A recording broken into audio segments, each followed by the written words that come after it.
If power tools make you nervous, the noise, the speed, the thoughts of what if I cut my finger off? Well, you're not alone.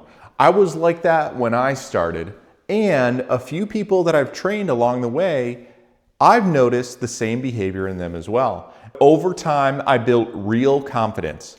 Today, we're going to walk through those steps, learn from my mistakes, and by the end of this video, you're going to have more confidence and feel safer working with these power tools. First step to building confidence is shift your mindset. Before you even plug in a power tool, I want you to think about shifting your mindset, okay? Think about that these tools aren't monsters. People use them around the world to do work that they normally couldn't otherwise or would be more efficient.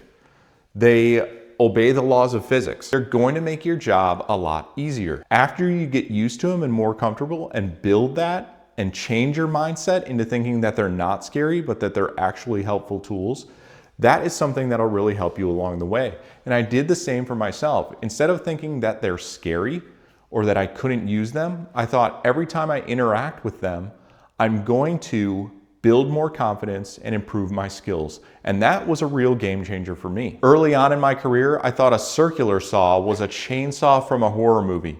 And I felt like I needed to hold it at an arm's length away just so I wouldn't be scared or get hurt by it. Well, that mentality has changed, and my circular saw is one of my go-to most confident tools to this day. Step number 2 is master your safety gear. Okay, do not forget safety equipment. Here I have a rack of hearing protection and eye protection. The worst thing you can do is get something in your eye when you're working with a tool. That breaks your focus, that breaks your concentration, that creates an inability to see, and that can be more dangerous than not having confidence with power tools. So step number 2 is do not forget your safety equipment. Now, you're at the step to build confidence with power tools. Don't just go into your workshop or collect a bunch of tools and learn all of them at the same time. What you want to do is take it on a stepwise approach, okay? Learn one tool at a time. Circular saw, spend a whole day learning that tool. Router, these can be very scary for people who even have experience with circular saws. They're very high speed and they make a lot of noise. And so building confidence individually with tools is really going to improve your confidence in working with these tools. So 3 days to learn 3 tools, I think is the best approach. You don't want to learn everything in one day. Build your confidence first with that tool, then move on to the next tool. All right, next on the list is dedicate practice time with each tool, okay? You're taking a day to learn it. Include some practice time on cutting scraps, getting comfortable making those cuts, seeing what the tool does so that when it's crunch time and you have precise cuts that you need to make, you're not learning that tool at the same time as you're doing client work or work that is important for revenue generation. All right, you want to build that confidence before you're working on something that matters. Okay, step number 5, understand how your tools actually work. The blade spins. How do I change the depth of cut? How do I get the blade to stop? Does it have an auto brake feature? What batteries, or is it corded? You know, how does my tool function? How do I change the bit? Where's the dust collection? Does it have dust collection? Let me just show you a couple things that are important to know on some of these tools. So first thing we have here is the circular saw. This circular saw has a guard on it, okay? That guard can sometimes trip people up. Do not pin this guard back with a clamp. That would be a bad idea, okay? You can use leverage on your thumb to hold your guard back while you're cutting a piece or plunging. Sometimes that's okay, but don't pin it back on purpose. Now, normally these circular saws do not have dust collection. I've added this extra dust collection piece that works specifically with the DeWalt Quick Connect system, but not all of these do have dust collection, so there's a port on the side. It's a really good, before you even cut for production reasons, it's really good to understand where your dust is coming out so it doesn't get in your face, how to control that dust, where to point it, and where to stand and where not to stand. Also, where to put your hands and where not to put your hands.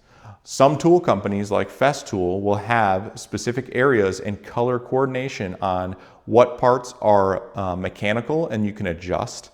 And so these are, this is where you put your hand, for example, on a DeWalt. The black grips, there's the black trigger. This is black as well.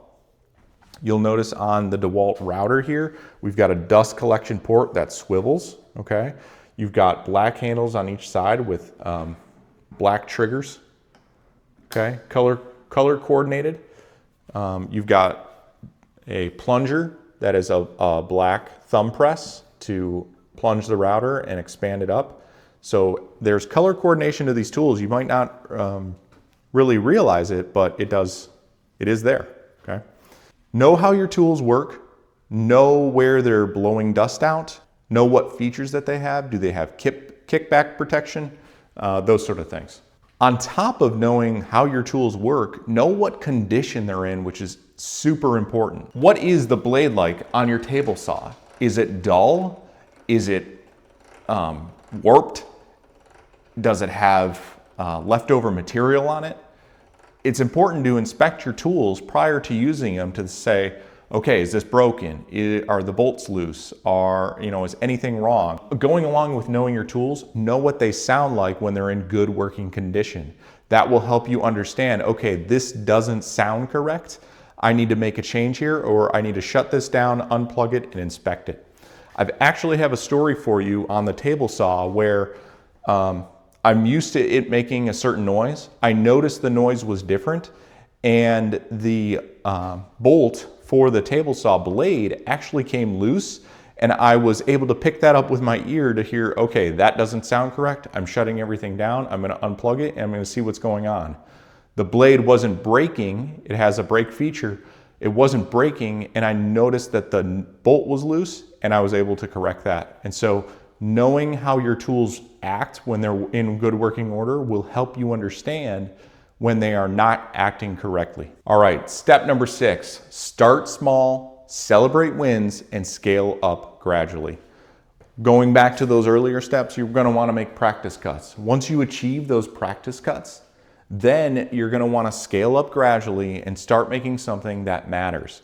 Celebrate those wins, and then look back and see, okay, what can I do to improve my workflow? What can I do to improve my cuts? What can I do to improve how I handle those tools? All right, step number 7 is gonna be embrace mistakes as part of the process. You're learning as you are going along in your woodworking journey, and not everything is gonna be perfect, even when you're seasoned and experienced like myself. Here's an example of a pull-out drawer that I made that didn't quite fit the dimensions. Even when you're a seasoned, experienced professional, you're going to make mistakes, and you don't want those to hinder your experience or hinder your progress.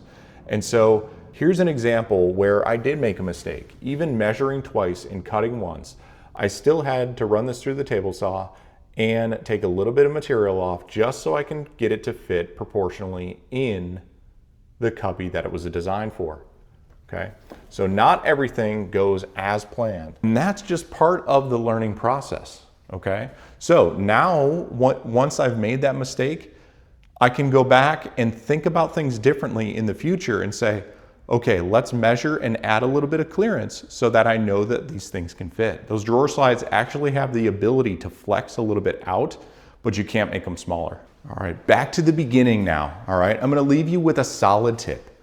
Building confidence with power tools is not a switch you can flip. Building confidence with power tools takes time, takes energy, takes dedication, and a little bit of motivation to keep you moving through your journey. Last but not least, drop your biggest power tool fear down below, and if this video gave you a confidence boost to dive into the workshop, get comfortable with your power tools, I want you to go ahead and hit that like and subscribe button. Thanks for watching, and we'll see you on the next one.